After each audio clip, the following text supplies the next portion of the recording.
डेढ़ महीने में मैंने अपनी पूरे फिजिक्स के सिलेबस को करके अलग रख दिया था। तो मैं मतलब कैसे बताऊँ, काफी बच्चों के ये डाउट थे कि मेरा कौन सा अटेम्प्ट था, या मेन पॉइंट तो भूल गई।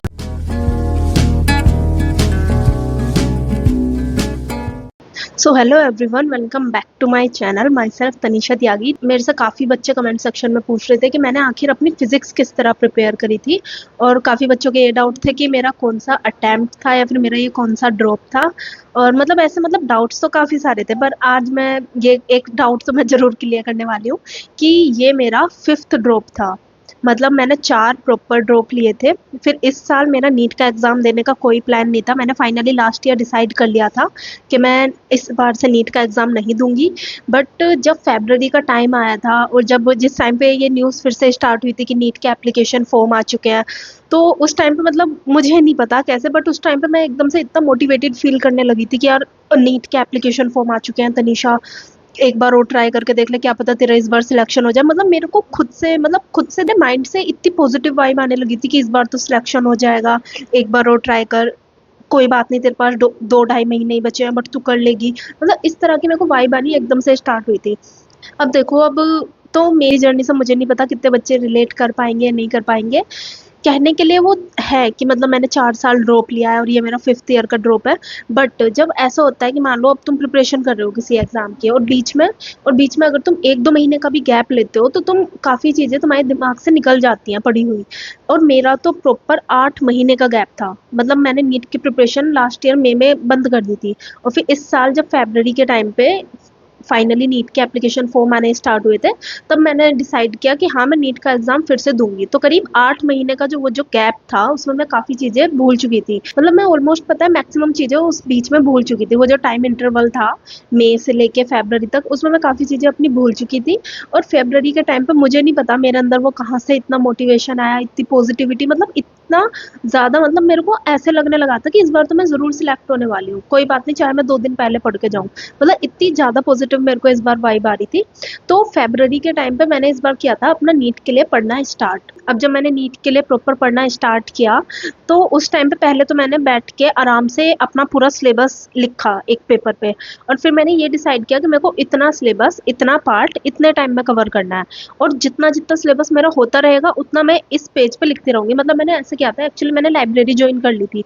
तो मैंने क्या किया, उस लाइब्रेरी पे आगे की तरफ एक पेज मतलब मैंने चिपका दिया था कि जो चैप्टर मेरा होता रहेगा, मैं उसे उस पेज पे लिखती रहूंगी, जिससे मेरे को एक कॉन्फिडेंस फील हो कि हाँ भाई, मैंने इतने चैप्टर कवर कर लिए हैं, और वो चैप्टर मेरी आंखों के सामने मेरे को डेली दिखते हैं कि हाँ भाई, मैं इतना पढ़ चुकी हूँ। अब देखो, अब मैं तुम्हें थोड़ा रियलिस्टिक अप्रोच अपना बताती हूँ कि मैंने उस टाइम पे किस तरह से सोचा और मैंने कैसे अपनी 2.5 महीने में सब कुछ किया। मैंने स्टार्ट किया तो उस टाइम पे सबसे पहले तो मैंने ये डिसाइड किया कि मैं पढ़ूंगी किस टीचर से। तो फिजिक्स के लिए मैंने एक बार पहले भी उम्मीद के लेक्चर देखे थे, और उम्मीद के लेक्चर से मैंने देखा भी था, मतलब काफ़ी बच्चों का अच्छा फिजिक्स में स्कोर आया है, और काफ़ी बच्चों का उम्मीद के लेक्चर से ही सिलेक्शन हुआ था। तो फिजिक्स में तो मैंने ये डिसाइड कर लिया था कि हाँ भाई, मेरे को उम्मीद के लेक्चर से अच्छा समझ भी आता है मेरे को अलग पांडे सर का। और अलग पांडे सर में मेन खासियत यह है कि उन्होंने उम्मीद के लेक्चर में एक सिंगल टॉपिक भी नहीं छुटवाया किसी भी चैप्टर का। मतलब आपको मेरे पे भरोसा नहीं है तो आप लोग खुद देखना, आप यकीन बैच पे जाना, शायद वो 2020 का बैच है या फिर 2021 का। आप उसमें प्रॉपर पीडीएफ देखना अलग पांडे सर की, जिसमें उन्होंने डिटेल लेक्चर लिए थे सभी चैप्टर्स के। और फिर आप उम्मीद के लेक्चर की पीडीएफ देखना, वो दोनों पीडीएफ सेम है। सर ने जितना कंटेंट डिटेल लेक्चर्स में दिया है, उतना ही कंटेंट सर ने उम्मीद सीरीज के वन शॉट में दिया है। तो मैंने फिजिक्स में उम्मीद सीरीज को पूरा प्रॉपर्ली फॉलो किया था, यानी कि सीरियल वाइज सर ने उसकी प्लेलिस्ट बना रखी थी। तो मैंने अपने सिलेबस का स्केड्यूल ही उससे समझ लिया था कि आज मेरे को ये करना है, यूनिट एंड डायमेंशन, उसके बाद मेरे को काइनेमेटिक्स करना है, उसके बाद मेरे को लॉज ऑफ मोशन करना है। जिस तरह से वो सीरियल वाइज अरेंज थे, उसी तरह से मैंने अपने स्केड्यूल को बना लिया कि हाँ भाई, मेरे को इसी तरह से करना है। अगर मैं सच बताऊँ अगर आप लोगों को, तो पूरे प्रॉपर 1.5 मंथ में, यानी कि 1.5 महीने में, मैंने अपने पूरे फिजिक्स के सिलेबस को करके अलग रख दिया था। और आखिरी का जो मेरे पास 1 महीना बचा था, उसमें मैंने अपने प्रॉपर सभी मॉक टेस्ट दिए थे, और अपने शॉर्ट नोट्स जो मैंने बनाए हुए थे, मैंने उनका मल्टीपल टाइम रिवीजन किया था। तो अब मैं आपको प्रॉपर तरीका बताने वाली हूँ कि आखिर मैंने 1.5 महीने में कैसे अपने फिजिक्स के सभी लेक्चर लिए। मेरा जो सुबह का टाइम होता था, वो मैं हमेशा अपने बायोलॉजी को देती थी। मैं थी एक्चुअली वो मॉर्निंग बर्ड जिन्हें कहते हैं। 3-4 बजे सुबह को उठती थी, और 6 बजे तक का टाइम, मतलब 2 घंटे में सुबह के हमेशा अपनी बायोलॉजी को देती थी। उसके बाद मेरे पास पूरा दिन रहता था। मतलब बायो का एक चैप्टर मैंने सुबह को कर लिया, घंटे में। उसके बाद मेरे पास पूरा दिन पड़ा है, तो उस टाइम में मैं करती थी अपनी फिजिक्स। फिजिक्स का मेरा ये था कि उम्मीद के लेक्चर्स जो होते हैं वो काफ़ी लॉन्ग होते हैं, तो मैं उन सभी लेक्चर्स को मैं हमेशा 2x स्पीड पे करके या फिर स्किप कर करके मैं इस तरह से मैं जल्दी जल्दी एक बार अपने लेक्चर से गो थ्रू करती थी। उसके बाद मैं उसी लेक्चर की पीडीएफ को दोबारा ओपन करती थी और फिर पीडीएफ से अपना सारा कुछ फिर से रिवाइज करती थी। और फिर जैसे मान लो अब आज मैंने काइनेमेटिक्स के सभी लेक्चर ले लिए, उसके बाद मैंने उनकी सभी पीडीएफ से रिवाइज कर लिया। अब सर ने एक चीज और अच्छी कराई थी कि सर की पीडीएफ में जो सर क्वेश्चन सोल्व कराते थे उसमें से मैक्सिमम क्वेश्चन हमारे पीवाईक्यू के होते थे। तो उस टाइम पे मतलब मेरे दिमाग में ये रहता था कि जब सर ने पीवाईक्यू के ऑलमोस्ट 90% क्वेश्चन करा ही दिए हैं, तो क्यों ना मैं एक बार अपनी पीवाईक्यू की बुक उठा के वो 10% क्वेश्चन और कर लूँ, जिससे मेरे को खुद को सेटिस्फेक्शन फील हो जाए कि हाँ भाई मैंने 30 ईयर के पीवाईक्यू प्रॉपरली सोल्व कर लिए हैं। तो मतलब मैं ओवरऑल क्या करती थी, उम्मीद का प्रॉपर लेक्चर लेती थी, उसके बाद मैं उसकी पीडीएफ ओपन करके उसे फिर से सोल्व करती थी, उसके बाद मैं अपने 30 ईयर की पीवाईक्यू की बुक उठा के उसे सोल्व करती थी। ये था मेरा पूरा रिसोर्स फिजिक्स में बस। अब आप लोगों को ऐसा भी लग रहा होगा कि ये कैसा रिसोर्सेज है कि मतलब बस उम्मीद का लेक्चर लिया और उम्मीद के क्वेश्चन सोल्व करे और साथ में पीवाईक्यू सोल्व करे। तो समझो एक बार को अगर मेरे पास पूरा एक साल होता है, 10 महीने होते हैं प्रिपरेशन के, तो उस टाइम पे मैं उठाती और भी वो करती मैं सोल्व, मतलब मैं डीसी पांडे वगैरह करती उस टाइम पे सोल्व। बट मेरे पास इस बार सिर्फ 2.5 महीने थे। उस 2.5 महीने में मेरे को तीनों सब्जेक्ट के अपना पूरा सिलेबस मेरे को करना था कवर, उसके बाद मेरे को मॉक टेस्ट देने थे, उसके बाद मेरे को उनका रिवीजन भी करना था। तो इस टाइम पे मैं थोड़ा अपना ऐसे प्रैक्टिकल अप्रोच लेके चल रही थी कि आखिर मैं किस तरह से अपना सिलेबस कम से कम टाइम में कवर कर सकती हूँ। तो अब इतने ड्रॉप लेने के बाद मेरे को ये तो पता चल चुका था कि हाँ भाई फिजिक्स में जो क्वेश्चन आते हैं वो पीवाईक्यू से रिलेटेड ही आते हैं, और फिजिक्स में इतने हार्ड क्वेश्चंस करने की ज़्यादा ज़रूरत नहीं होती अगर आप अपनी केमिस्ट्री और बायो को स्ट्रॉन्ग कर लेते हो तो मेरा मेन फोकस यही था। देखो बायोलॉजी में क्या होता था, बायोलॉजी में सिर्फ एनसीईआरटी से क्वेश्चन आते हैं, तो इस बार मैंने अपनी बायो को स्ट्रॉन्ग कर लिया कि हाँ भाई 340 प्लस तो मेरे को स्कोर करना है बायोलॉजी में। इसी तरह से मैंने अपनी केमिस्ट्री को भी स्ट्रॉन्ग किया कि केमिस्ट्री में भी मेरे को 170 तक तो आराम से स्कोर करना है। उसके बाद अगर मेरा फिजिक्स में 140 तक भी स्कोर आता है तो मेरे अच्छा स्कोर से मेरा इस बार सिलेक्शन हो जाएगा। मैं इस अप्रोच से मैंने इस बार प्रिपरेशन की थी। तो फिजिक्स को मैंने ना तो इस बार ज़्यादा टाइम दिया, ना मैंने फिजिक्स को कम टाइम दिया, मतलब फिजिक्स को इस बार मैंने मॉडरेट लेवल पे रखा। मैंने फिजिक्स में ज़्यादा चीज़ें नहीं करी। मैं अपना उम्मीद का अलग पांडे सर का लेक्चर लेती थी, उसके बाद उसकी पीडीएफ सोल्व करती थी, उसके बाद मैं पीवाईक्यू की बुक सोल्व करती थी। मेरे रिसोर्सेज कहने के लिए यहाँ पे खत्म हो चुके हैं, बट जो मेरे टेस्ट के क्वेश्चंस होते थे वो क्वेश्चंस भी मैं मल्टीपल टाइम सोल्व करती थी। मतलब अब ऐसा मान लो कि हफ्ते में न्यूलाइट की टेस्ट सीरीज मैंने ली थी, तो हफ्ते में एक टेस्ट होता था, बट किसी किसी वीक में 2-3 टेस्ट भी होते थे।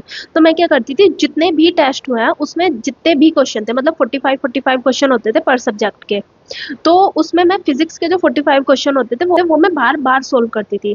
तो अगर देखा जाए तो रिसोर्सेज तो मेरे वही थे कि मैंने सिर्फ पीवाईक्यू की बुक करी थी और उम्मीद के लेक्चर देखे थे, बट साथ ही साथ जो मेरे न्यूलाइट की टेस्ट सीरीज में क्वेश्चंस होते थे मैं उन्हें भी बार बार रिपीट करके सोल्व करती थी। मेन पॉइंट तो भूल गई, मैं एक चीज बताना भूल गई आप लोगों को कि मैं फिजिक्स की एनसीईआरटी सोल्व करती थी। यानी एकदम से दिमाग से स्किप कर गया था बोलते वक्त मेरे, तब मैंने फिजिक्स की एनसीईआरटी सोल्व करी थी। मतलब मैं ऐसा करती थी, उम्मीद का लेक्चर लेती थी, उम्मीद के लेक्चर के बाद मैं पीडीएफ सोल्व करती थी, उसके बाद मैं पीवाईक्यू की बुक सोल्व करती थी, और उसके बाद मैं करती थी अपनी एनसीईआरटी सोल्व। एनसीईआरटी में बच्चे सोचते हैं कि मतलब क्या क्या चीज़ें हमें सोल्व करनी होती है, तो एनसीईआरटी में ब्लू कलर के बॉक्सेस बने होते हैं, उन बॉक्सेस को एक बार गो थ्रू कर लेना, क्योंकि उनमें कुछ छोटी मोटी चीज़ें होती हैं, क्या पता हमें थोड़ा कॉन्सेप्चुअल क्वेश्चन बना के नीट में दे दें। और साथ ही में जो इन टेक्स्ट एक्सरसाइज होती थी वो मैं सारी सोल्व करती थी, और जो बैक साइड की जो एक्सरसाइज होती थी उनमें जो क्वेश्चन मुझे लगते थे कि हाँ भाई इस क्वेश्चन का कॉन्सेप्ट अलग है, मैं उस क्वेश्चन को बार बार सोल्व करती थी। मेरे रिसोर्सेज फिजिक्स में सिर्फ इतने ही थे, मेरे कम रिसोर्सेज थे, इसी वजह से मैंने अपने 1.5 मंथ में अपने फिजिक्स के सिलेबस को कवर करके फाइनली मैं अपने मॉक टेस्ट देने मैंने शुरू कर दिए थे।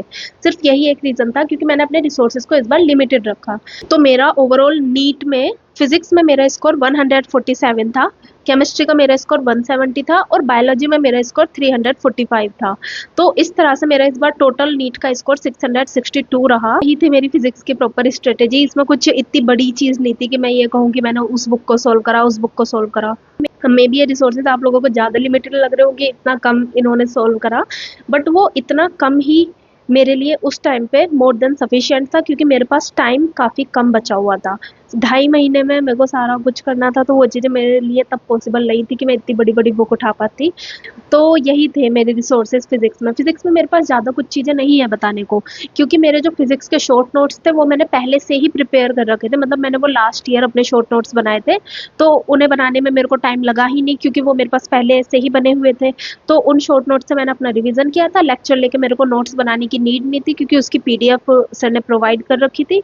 और पीवाईक्यू में ज़्यादा टाइम लगता नहीं है सॉल्व करने में। हाँ बस एनसीईआरटी में मुझे थोड़ा टाइम लगता था। और कुछ चैनल तो इतने अच्छे हैं, मैं बताती हूँ। IMB एजुकेशन करके उस चैनल का नाम था। तो कभी कभार जैसे मेरे को थोड़ा वो भी लगता था कि अरे यार, पीवाईक्यू की बुक से मैं बार बार सोल्व कर रही हूँ और मैं थक जाती थी क्वेश्चन सोल्व करते हुए। तो मैं क्या करती थी, IMB एजुकेशन करके जो चैनल था, मैं वहाँ पे जाके, उन्होंने क्या कर रखा है, उन्होंने 30 ईयर के जो क्वेश्चन थे पीवाईक्यू के, वो उन्होंने लेक्चर में ही सोल्व करा रखे थे। तो मैं लेक्चर की तरह अपने पीवाईक्यू सभी सोल्व कर लेती थी।